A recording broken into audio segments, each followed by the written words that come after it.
What is going on, my fellow fairy tale my doshis? These two chapters, more so 436, completely blew my mind. And regardless how you felt about the last few chapters with Natsu one-shotting everything, you have to admit that this shit right here put some spice back in the fairy tale name.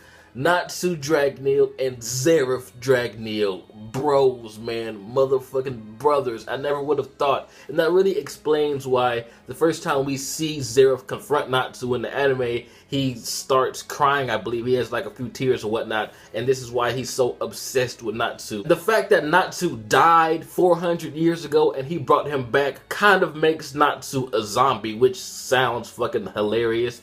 But I mean, just seeing Zeref just so determined to bring his brother back after all those years, and he was getting so desperate, and even making his brother this thing that would kill him eventually, or so he thinks.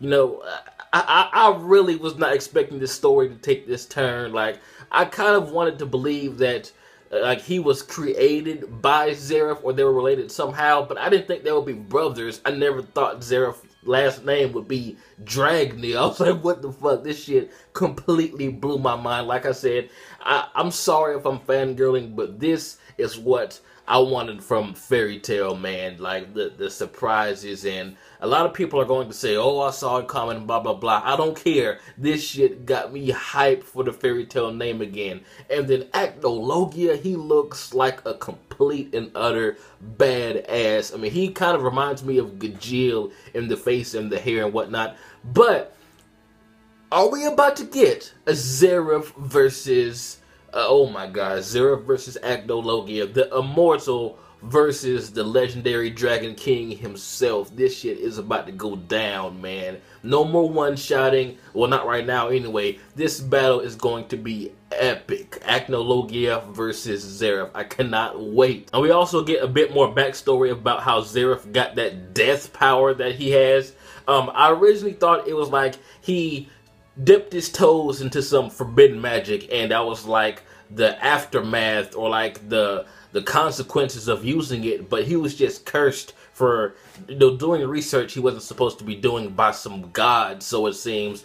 And that's a very interesting turn. I really wasn't expecting that to be the case, but you know, there you go, we have the answer. And just seeing baby Natsu in that egg and just Zeref kind of hugging it, like pressing his face up against it warmly, like, this is my little bro. And the funny thing is, Zeref is talking to the Book of E.N.D, which kind of has me wondering exactly what does that book and the actual physical Natsu, like, what do they have to share? I mean, Natsu is obviously a full being unless like his sealed Eterius powers are inside the book, and Zeref is just reminiscing right now. But I really want Natsu to open the fucking book right now, man. And he even said something along the lines of, I'll tell you about how you met E.N.D and some other stuff some other time. I was like, no, tell us right now, damn it. Because I really want to know if Natsu is over 400 years old.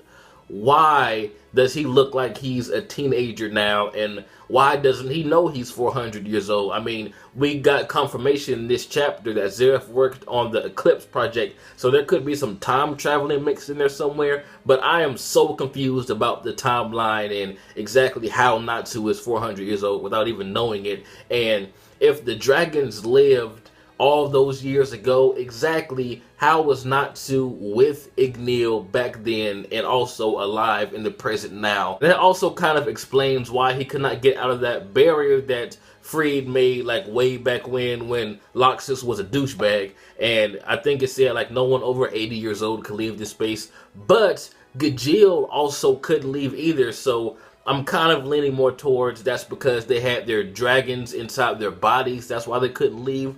But I don't know. Is Gajeel 400 years old too? I mean, who knows? I wouldn't be surprised at this point. But speaking of Gajeel in 435, I'm so glad we finally got him. He didn't fight or anything, but just seeing him made my day. And then 436 made it even more because you guys know Gajeel is my favorite character. Just seeing him there was enough for me, and there was some hilarious shit that went on. Like him saying like ridiculous reasons why he would arrest everyone. I love how he just said, Wendy, I think I should just arrest you just because. And how Natsu and Urza didn't even realize that it was the real Gajeel. There was a lot of hilarious moments in 435.